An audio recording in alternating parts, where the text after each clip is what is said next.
The encounter darkness. Silence. David opened his eyes slowly. The ceiling above him was smooth, white, and glowing faintly. It looked like it was made of glass or metal. He couldn't tell. He tried to move, but his arms and legs didn't respond. Panic rose in his chest, then he heard a soft voice, "Relax, human, this won't hurt." A face appeared above him. It was not human. Her skin was pale blue. Her eyes were large and silver with no pupils. She had no eyebrows, but her face was calm, almost kind. Strange symbols moved across her clothes like flowing water. Her hair was short and white, floating slightly, like she was underwater. David's mouth was dry. What? Where am I?" The alien girl tilted her head. She didn't answer. She turned and pressed something on a panel. A machine behind her came to life. It made a low humming sound. Lights blinked. A long arm with a glowing tip moved closer to David's head. "Wait. What is that?" he shouted. She looked at him again. "Memory scan. You will not be harmed. Just hold still." David struggled. His arms were held tight by invisible force. Not ropes, not metal, just pressure like strong hands holding him down. The machine's tip touched his forehead. For a moment, everything went white. Then he saw things. Not dreams. Not memories. Something else. He saw Earth, his home, but it was burning. Giant alien ships filled the sky. Cities were destroyed in seconds.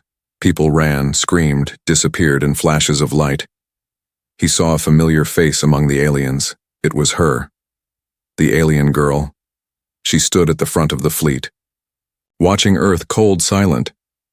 David gasped and opened his eyes. The machine stopped. The girl looked at him with curiosity. "You saw it?" she asked. "Saw what?" David said, breathing fast. "Your possible future."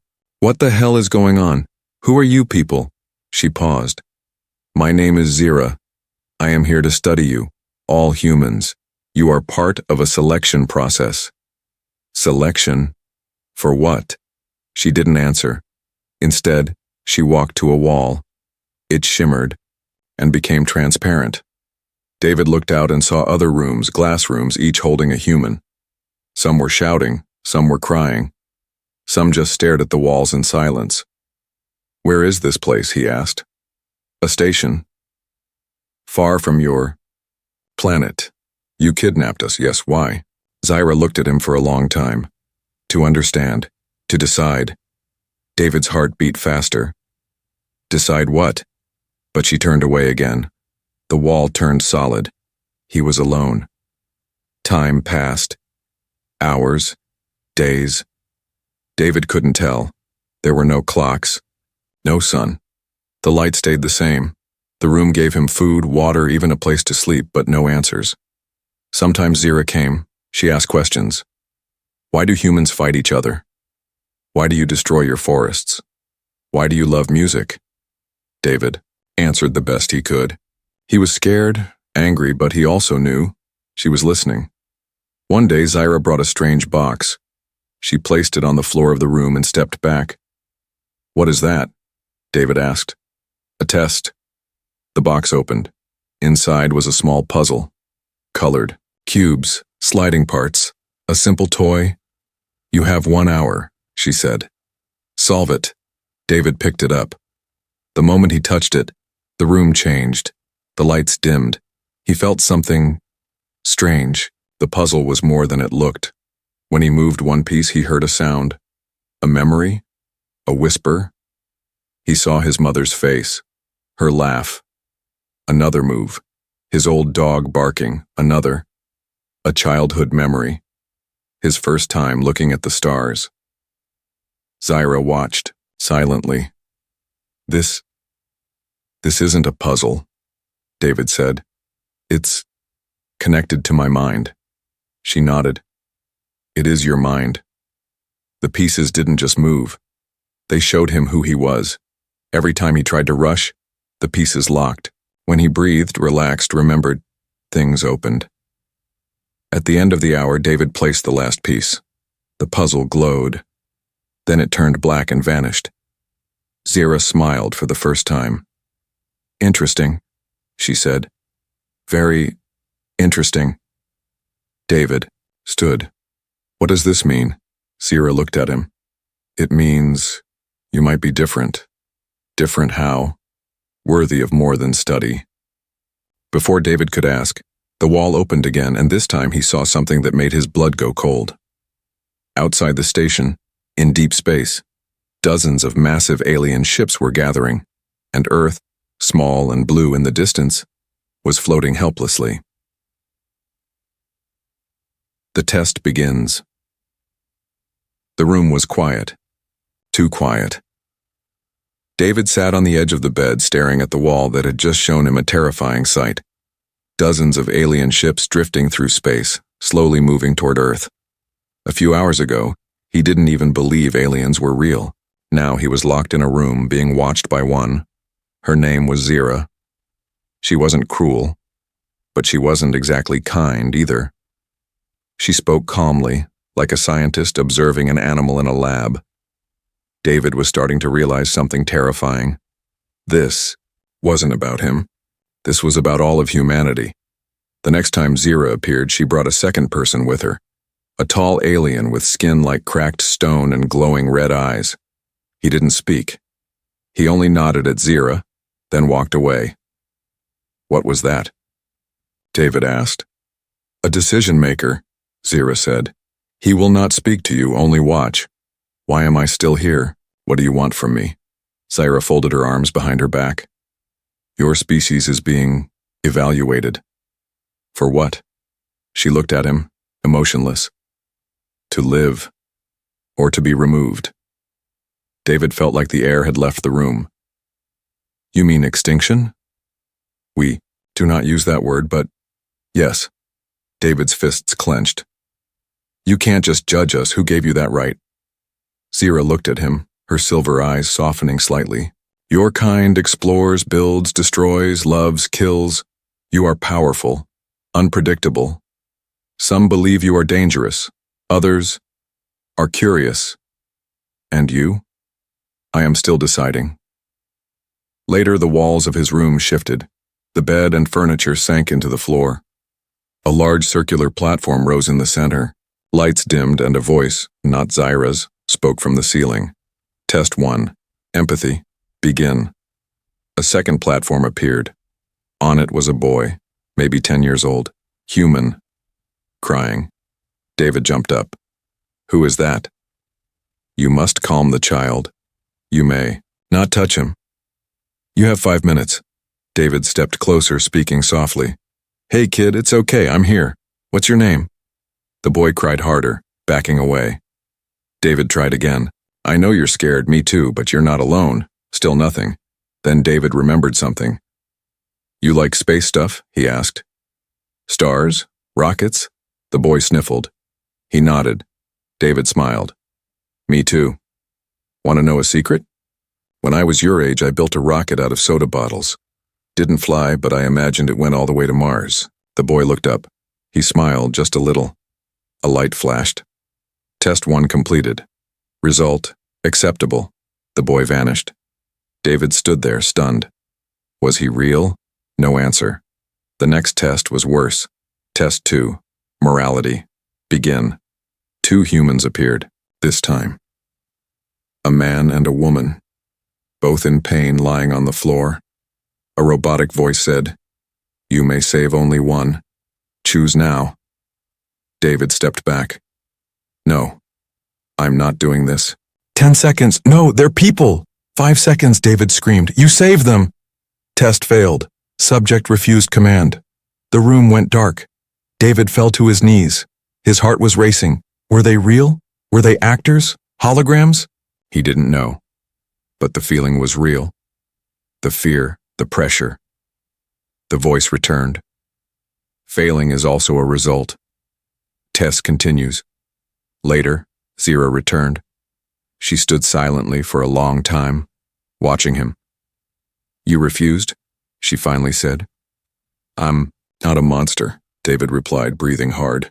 "You can't just ask someone to choose who dies." She tilted her head. Many humans make those choices every day. War, resources, politics. You are tested by life constantly. I'm not them. No, you are not. That is why you are still here. Zyra then brought David into a new space, a large observation dome. It looked out into the stars. The view was breathtaking. Galaxies swirling in the distance, a nearby star casting soft blue light. There are over 400 intelligent species in our database, Zyra said. Most failed this phase. What happens to them? Some were relocated, others removed. David swallowed hard. Why are you showing me this? Because someone is watching you, not just me. The Council. Council, a group that decides which species is allowed to evolve and which must be stopped. David looked at her. Do you agree with them? Zyra didn't answer. Instead, she handed him a small device. It lit up with symbols and slowly formed into Earth's image. This is a link to your planet's timeline, she said. What happens next depends on what we learn from you. What kind of choice is that? A rare one, she replied. Most species never get a voice. That night, David sat in his room again, holding the device. It pulsed like a heartbeat. Thought of his family, his friends, the people back on Earth who had no idea this was happening. They were living their normal lives, laughing, arguing, watching TV. They didn't know the fate of their world was in the hands of a single man, trapped in a silent room among the stars, but someone had to speak for them. And somehow, he had to survive this experiment. Outside the station, unseen by David, a new ship approached. Sleek, black, silent. Inside it sat another alien, much older, eyes filled with darkness. He turned to the creature next to him and spoke. The human is adapting. Faster than expected. Shall we terminate? The creature asked. The old one smiled. No. Let him continue. Sometimes, the prey becomes the predator. Escape plan. David had stopped counting the days. Time had no meaning here. The lights never dimmed. There was no sun, no clock, only meals that arrived like clockwork. The occasional visit from Zyra and the tests, always the tests. But something had changed. Zyra hadn't visited in 3 cycles. Instead, the room became colder, quieter. The food changed too. Less flavor, more mechanical. David knew what that meant. They were losing interest in him, or they were preparing something. That evening, while pacing his room, David noticed something strange. A faint flicker in the corner of the wall, barely noticeable. He moved closer. It shimmered again like static. He touched it. A small section of the wall buzzed and passed right through his fingers. A glitch. His heart raced. Could it be a malfunction or a window? David waited for hours before testing again. He wrapped one of his socks around his hand and pushed gently. It passed through. He couldn't see what was on the other side, just darkness. But this was the first weakness he'd seen in the station's perfect design. Was it real or another test? The next day, he got an answer. A message appeared on his food tray, scratched lightly into the metal. Don't trust her. His breath caught. Someone else was here. Someone who had found a way to leave him a message. Someone who knew about Zyra. Later that cycle, the wall shimmered again. This time, a new human appeared across from his room, a woman around his age.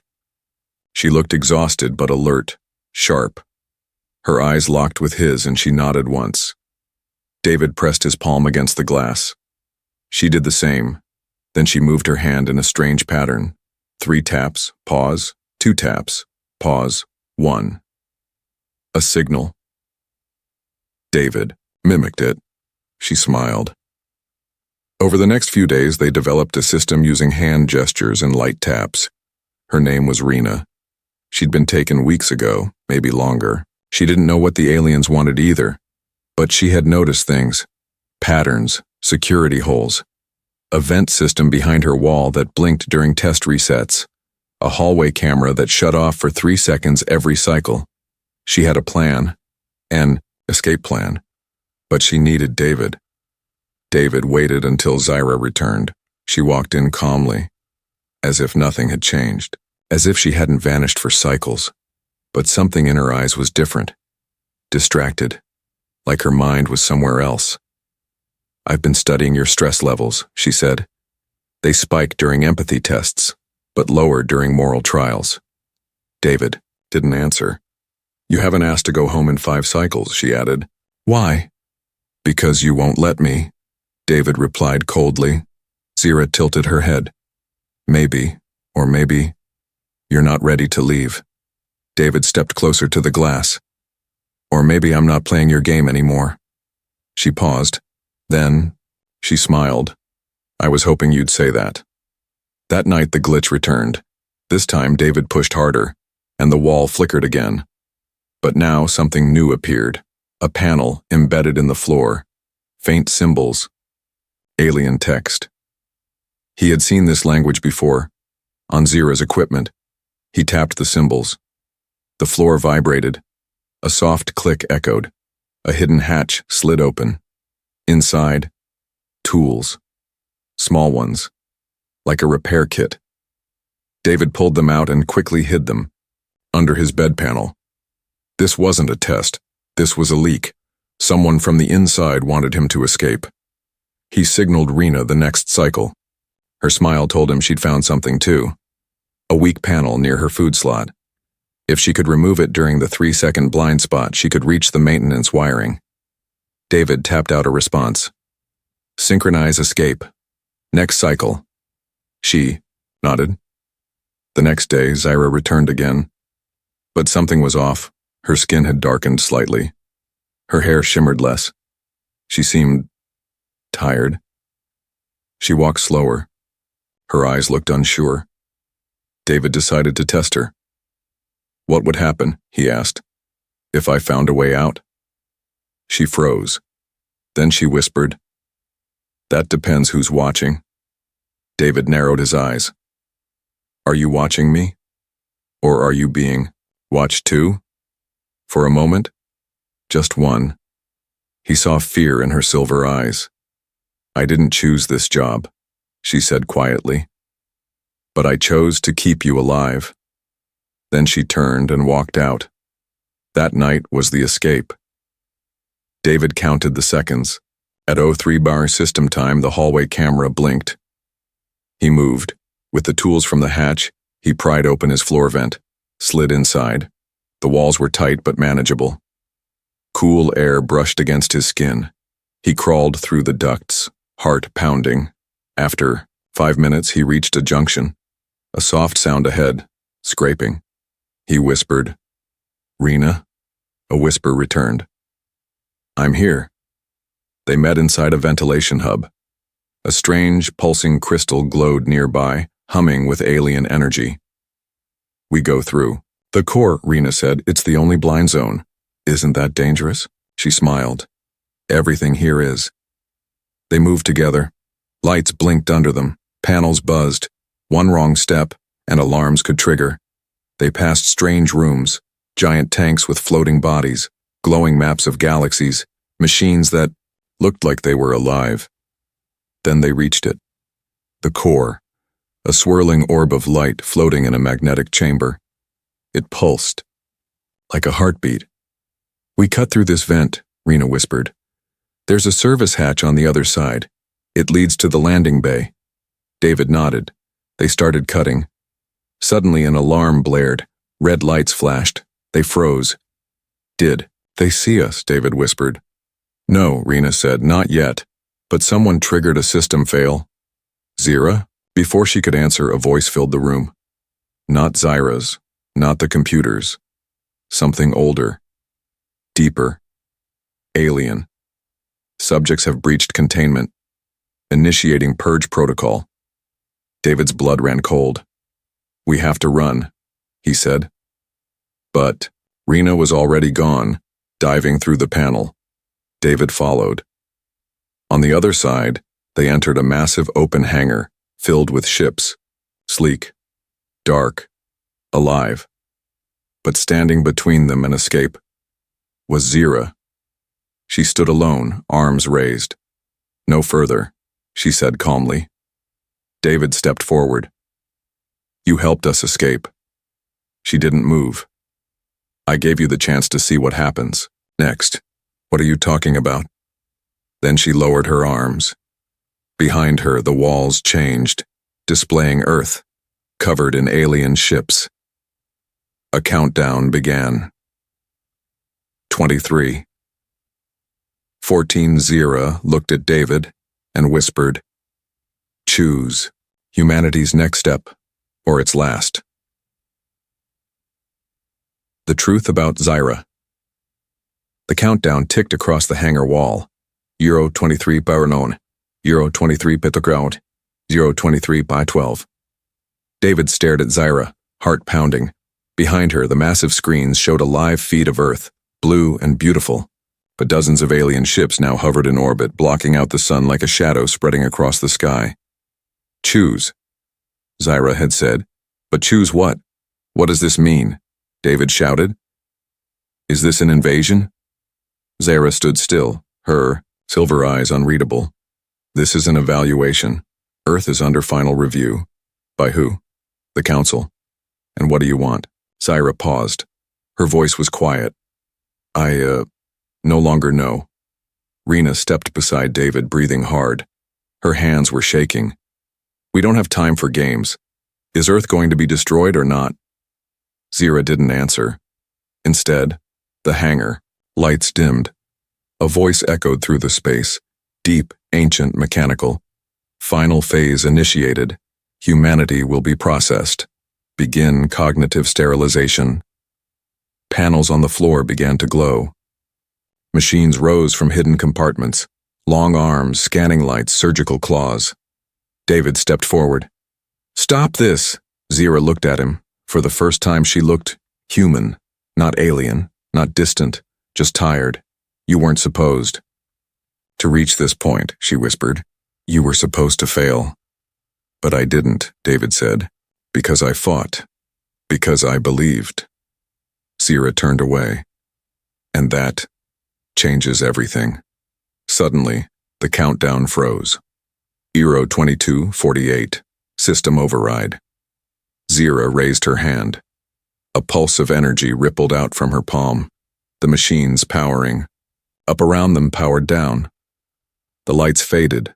The room went silent. "Come with me," she said. David hesitated. "Why should we trust you now?" Rena asked. Zira didn't answer. She simply walked through a nearby door. After a pause, David followed. They entered a quiet corridor. Cold, metallic. The walls flickered with faint lights like flowing code. Zira stopped at a circular doorway. Behind it, a small room filled with memory crystals, floating shards of light and sound, frozen moments in time. Zira placed her hand on one. It lit up, casting the room in blue. "You asked what I wanted," she said. "Let me show you." The crystal activated. A vision filled the air. A memory, like a dream. It showed a lab, bright, cold, alien. Scientists moved in the background, non-human creatures with elongated heads and gray skin. In the center of the room, a child, a small girl, pale blue skin, short white hair, eyes like silver mirrors. It was Zira. She sat in a chair holding the hand of a woman, a human woman. "My mother," Zira said softly. The woman looked nothing like the others. Her skin was dark, her eyes bright and gentle. She smiled as she whispered something to the child. Then the scene changed. The woman was gone. Zira was older, alone, surrounded by alien observers. One of them spoke. "The hybrid is stable, no emotional. Deviation detected, continue programming." The memory faded. David stood in silence. Rena's eyes were wide. "You're half human?" David asked. Zira nodded slowly. "My mother was part of the first contact team Earth never knew about. It was erased from your history. She was taken, used for genetic experiments. I was the result." And they raised you? They trained me, she corrected. They taught me to observe, to calculate, to judge. And now, you're judging us? Zira looked away. I was, until I started feeling. She reached for another crystal. This one showed David, during one of his earliest tests, when he cried in the dark, whispering the name of someone he loved. When he solved the empathy puzzle by remembering kindness instead of fear, Zira had been watching, and it had changed her. These tests, she said, were never just about humanity.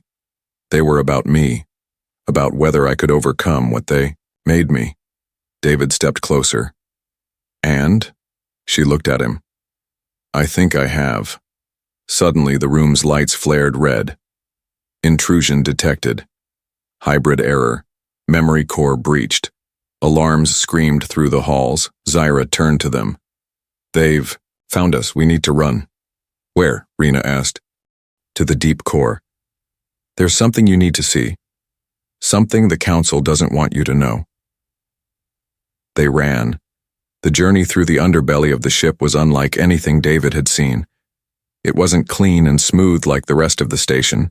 It was old, rusted, organic in places. Like the station had grown around something ancient. They entered a massive circular chamber. A massive sphere hovered in the center, glowing, pulsing with energy. The seed vault, Zira said. A record of every species the council has judged. David walked slowly toward it. Inside the sphere, thousands of lights shimmered, each one a planet. Some blinked. Others were dark. Zira pointed to one near the top. Earth, she said. It was flickering, not gone. Not safe, just undecided. David turned to her. What is this really about? Zira's voice trembled. The council doesn't just judge species.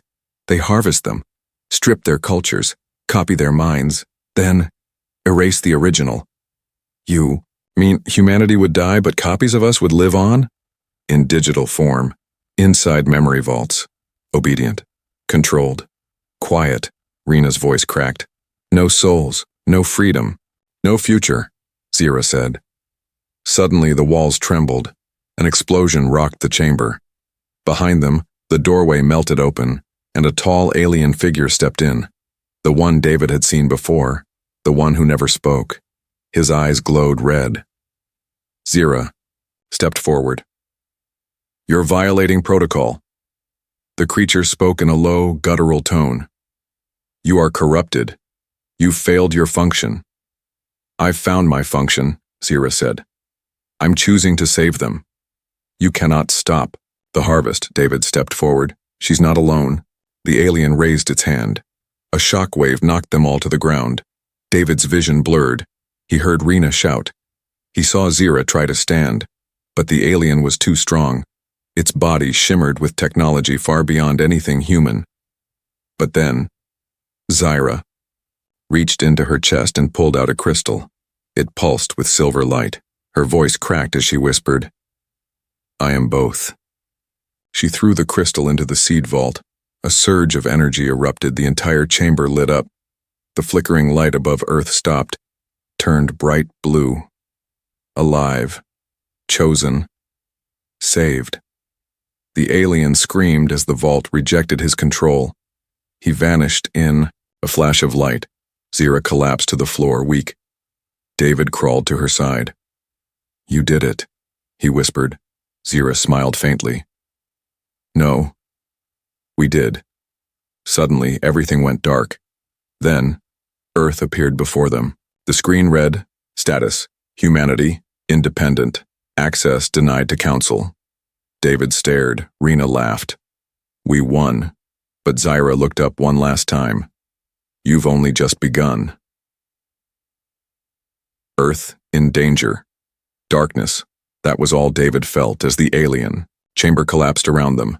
Then, light, blinding white. Then, gravity. Then, Earth. David fell to the ground, coughing. He looked around. Grass. Real grass. Sky. Air. Wind. And in the distance, mountains, not holograms, not simulations, home. Rena landed next to him, gasping. Zyra was gone. The station was gone. There were no explosions, no alien ships, nothing. Just the gentle sound of birds and the distant hum of life. But it didn't feel like peace. It felt like the calm before a storm.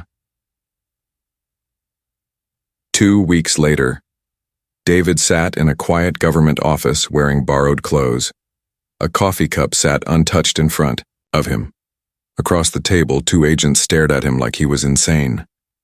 "You're saying an alien race kidnapped you," said Agent Miller, "ran tests on you, and they were planning to harvest Earth?" David nodded.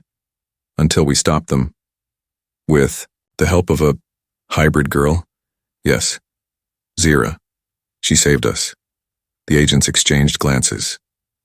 David leaned forward. "I don't care if you believe me, but something's coming. Look at the sky, the patterns, the magnetic shifts. Something is still up there." Agent Reyes finally spoke. "There have been unusual signals in orbit." "Then listen to me," David said. "This isn't over. They're watching, and if we don't prepare—" "Thank you, Mr. Wyatt," Miller interrupted.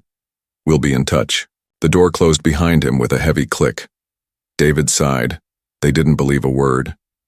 Back in the city, things looked normal. People walked, laughed, watched videos, worked, lived. But David saw the world differently now. He saw patterns. Drones. In the sky that didn't belong to any company. New satellites with unknown codes. Unmarked vans scanning neighborhoods at night. He wasn't imagining it. The war had already begun. Quietly. He contacted Rena. She had gone underground. Literally.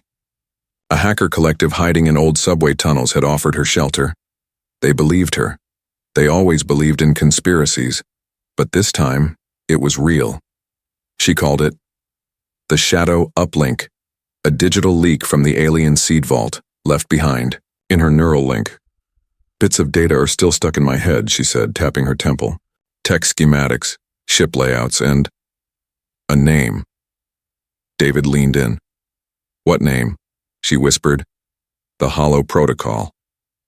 That night, David received a message on his old laptop, a system that hadn't been online in years. The message blinked. "They are already here. They are not what they seem." Attached was a video, security footage from an orbiting weather satellite. It showed a shape, massive, invisible to the eye but bending light. Like a ghost made of metal, floating above Earth. Then, it flickered. One frame. Clear as day. A ship. Alien design, just like the ones in the station. It was here. David and Rena met in a hidden server farm beneath the city. Dozens of screens showed data scrolls, maps, and military frequencies.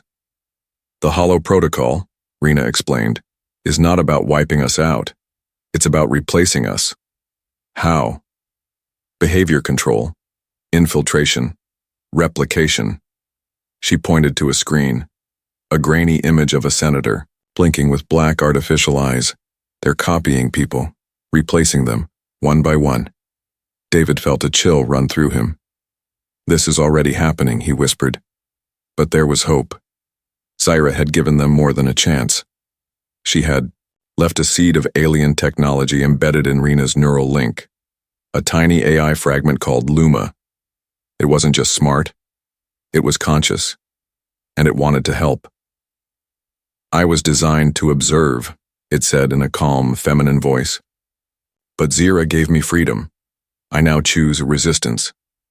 Together they formed a secret network, the Ember Protocol, a human-led, AI-supported resistance of engineers, hackers, thinkers, and outcasts. No weapons, just intelligence. Signals. Data. Truth. They didn't need to fight the alien invaders, they needed to expose them.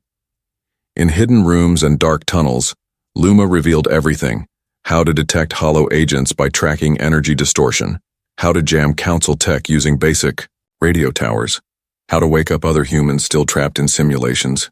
"Wait," David said. Other humans are still being tested? Yes, Luma confirmed. Thousands, still in containment. Rena's voice shook. They're using Earth as a lab. Suddenly, one night, David's comm system went offline. Luma blinked off. Power cut. He knew what that meant. They'd found him. A low hum shook the underground base. Lights flickered. Rena reached for her gear. EMP drone. They're here. David looked up. The tunnel ceiling began to glow faintly. Something was above them, pressing downward. We have to run, Rena shouted, but David didn't move. Because, standing in the exit tunnel, was Zyra, except something was wrong. Her eyes were black, her voice distorted. David Wyatt, subject unstable, termination authorized. David stepped back. You're not her. Zyra's form flickered, holographic skin rippling. Then it dropped, and behind it, a hollow agent. Wearing Zyra's face. Not real. Not her.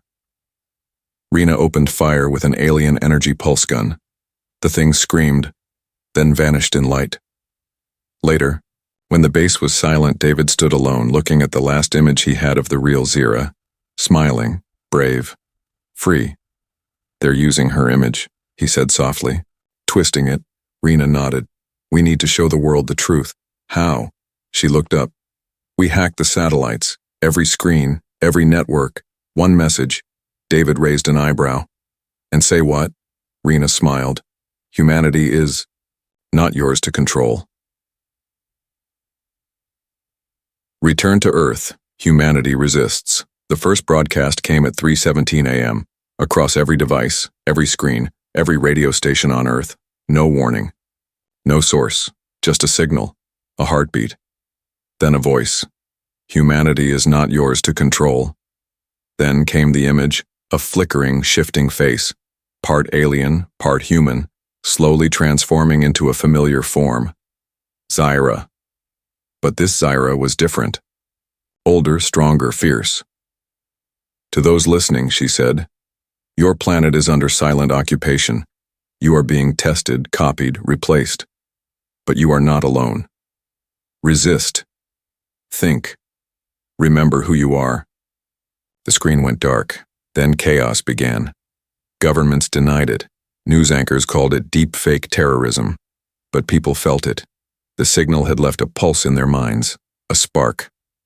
All across the world, things began to change. Devices glitched. Drones fell from the sky. Machines stopped obeying commands. Entire networks shut down, not from attacks but from rejection. The systems were waking up, and so were the people. David stood atop the abandoned radio tower on the outskirts of New Denver, watching the new world being born below. The city lights flickered with power surges, the council's influence fading like a virus being cleansed. Next to him, Rena adjusted the transmitter, her fingers flying across the keypad. We reached 93% of global systems, she said. Even the deep net. David glanced up. What about the uncontacted? Rena shook her head. Some areas are still dark. The hollow are there, silencing truth. We go there next, David said. No one gets left behind. In the days that followed, they moved like shadows, digital rebels carrying a flame of resistance. They activated pulse towers made from scavenged alien tech. These towers didn't fire weapons. They cleared minds, disrupting hollow signal, control, and revealing which humans had been replaced. It started with whispers, then with screams, then with rage. Communities turned on the infiltrators. But David stopped the bloodshed. No violence, he said. We expose, we don't destroy. Because that was the difference.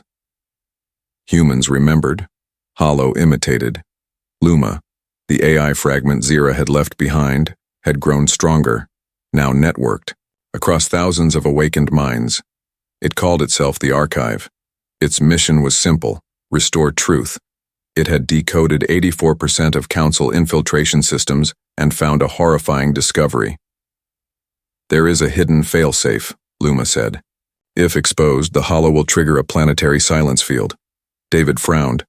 What does that mean? A complete neural reset. Earth's population would forget everything. Memories, identities, love, loss, everything. The Council's last weapon wasn't death, it was erasure. David stood before a crowd of 7,000 in an abandoned stadium in Berlin. Screens, drones, and speakers relayed his voice to millions more. This was no longer a rebellion. This was a reclamation. "We don't fight to survive," he said, his voice echoing. "We fight to remember, to stay human. That's what they fear." He held up an alien memory shard. "This technology doesn't just steal minds, it copies them. But they'll never understand what makes us real." He tapped his chest. "We feel, we remember, we choose." All across Earth, ember cells awakened. In Kenya, a poet activated a signal beacon with spoken word. In Brazil, a schoolteacher encoded truth into songs children sang. In Japan, engineers created neural tattoos to protect memories. No two resistances looked alike, but all of them were human and they were working. But the Council was not done, they spoke. For the first time, the sky above the Arctic split with light. A rift opened, and from it a voice unlike any other filled the world. "You are unstable, emotional, dangerous. You do not fit. You will forget." David stepped onto a tower in the Ember Command and looked up. "We are unstable," he replied, "because we are alive." Then the countdown began. Not from Earth, but from the hollow fleet above. 59 Luma decoded the signal. This is the silence field. It will erase the human mind's neural web. 1 hour until all memory cores collapse. Panic spread across the resistance networks. But David was calm, because he had one more plan. They would return to the station, the one where it all began, hidden in orbit, cloaked, waiting. David, Rena, and a hand-picked team of awakened scientists and thinkers launched in a retrofitted stealth craft using reverse-engineered Council code. The mission: upload the archive into the Council's core. If successful, the archive would overwrite the silence field and replace it with human memory. Not destruction, but infection. They would not just survive. They would teach the Council what it meant to be human. Inside the ship, Rena spoke quietly. "You know we might not come back." David nodded. "Zira didn't come back either, but she gave us a future." Rena smiled faintly. "Let's give her one too." As they approached the station, the hollow fleet detected them. Alarms sounded. Ships turned, weapons charged, but the Ember ship didn't run. It broadcasted a signal. Zira's voice: "Relax, this won't hurt." The hollow hesitated, and in that moment, they entered the station. Inside, everything was just as David remembered. Clean, cold, empty, but not dead. The memory chamber still pulsed. The vaults were still glowing. The seed of humanity was still there, and this time, David wasn't alone. He uploaded the archive. It spread like fire, across chambers, vaults, memories. Millions of human experiences. Pain, joy, love, war, music, sacrifice, flooded the Council systems. The hollow tried to shut it down. But it was too late. All across Earth, people looked to the sky and saw light. The countdown stopped. The silence field collapsed. And for the first time, the Council listened.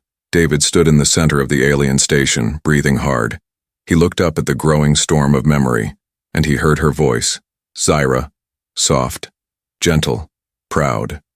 You were worth saving." Humanity fights back. Earth held its breath. Above, the sky, the hollow fleet shimmered in orbit like a web of shadows surrounding the planet. But something had changed. Their signals were no longer cold, no longer silent. They were glitching, sparks of music, flickers of memory, laughing children, screaming soldiers, kisses, goodbyes. The archive, David's team's final gift to the world, was now alive inside the Council's systems, and it was doing what no weapon ever could.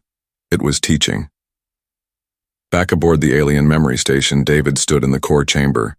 The air pulsed with warmth now, not frost. The once blue light was now golden, glowing like a sunrise. Rena and the surviving members of the Ember team were linked into the neural stream, eyes closed, uploading memory after memory into the network. And at the center of it all was Luma. The AI Zyra had left behind had grown. It now had a face, hers, projected in soft light, standing beside David, smiling faintly. "She would have liked this," David said.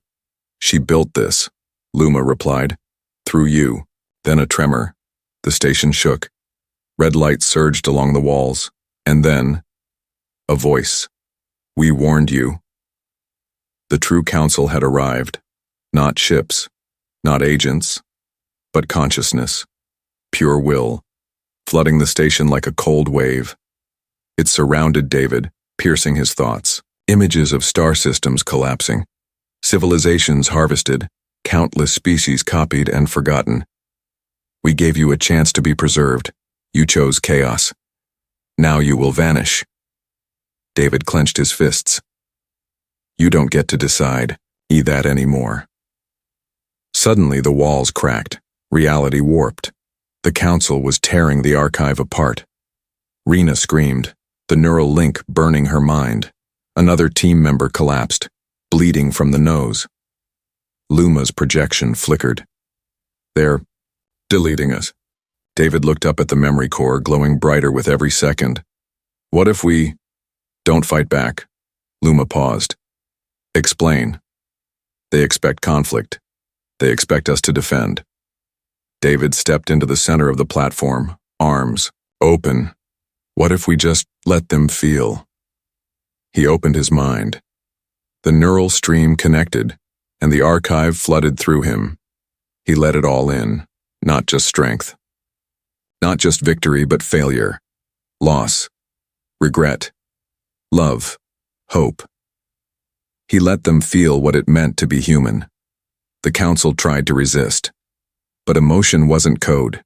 It was fire. Wild, uncontrolled, beautiful. The station filled with memory. A mother rocking a child, under moonlight. A soldier dropping his weapon to save an enemy. A child planting a tree where a bomb once fell. An old man dying alone with a smile on his face. None of it made sense. But that was the point. Humanity was never supposed to make sense. It was supposed to feel. And that was something the council could not process. The council screamed. Reality shimmered. And then, it cracked. The hollow fleet above Earth blinked. Every ship paused. A wave of light burst from the memory station, spreading across the sky like a second sun. Earth saw it, and remembered. On the ground, people stopped in the streets, some cried, some knelt. Others simply looked up and felt something they hadn't felt in generations. Truth. The hollow agents among them fell still. Their eyes flickered. Their forms glitched. Some exploded in sparks. Others dropped to their knees, whispering strange words. "What is this feeling?" David watched from orbit, barely able to stand. Luma's voice echoed. "They're fragmenting. The memory overload is breaking the hive." "Then we finish it," David whispered. Rena, bleeding but conscious, nodded. One more push. The Ember team activated the final sequence. A reverse transmission, instead of uploading human memories, into the council. They would overwrite the hollow mind with human emotion itself. Not death, not deletion, transformation. The council resisted, but it was too late. They had opened their minds to judge humanity. And in doing so, let humanity, in and inside that door, they found a mirror. One by one, the hollow ships shut down. Some fell into the oceans. Others turned and vanished into deep space, retreating like a wounded mind trying to forget pain. But the biggest change wasn't in the sky. It was in the station. The memory core pulsed once more. Then, silence. Luma faded. David dropped to his knees, exhausted. But then, a soft hand caught his. He looked up and saw her, Zira. No longer a projection, no longer data, real, alive. I remembered, she said softly, and I came back. David pulled her into a hug. No words. 1 month later, the skies were clear. The stars no longer hid hollow watchers. Earth was scarred, but awake. No governments ruled anymore. No borders mattered, because humanity had seen itself, unfiltered, unjudged, and that had changed everything. David and Zira stood on a cliff above what was once a battlefield, now covered in wildflowers. Rena walked up beside them. We're seeing changes in the sky. Some of their kind are still watching. David nodded. Let them watch. This time they'll learn. Zira smiled. You didn't defeat them, you taught them. David turned to her. That's what humanity does best. We fail. We fall. Then we teach. We remember. She took his hand. And for the first time since it all began, he didn't feel alone. As the sun rose over a quiet earth, a single message pulsed across every screen, every sky tower, every rebuilt network. 3 words: we are human.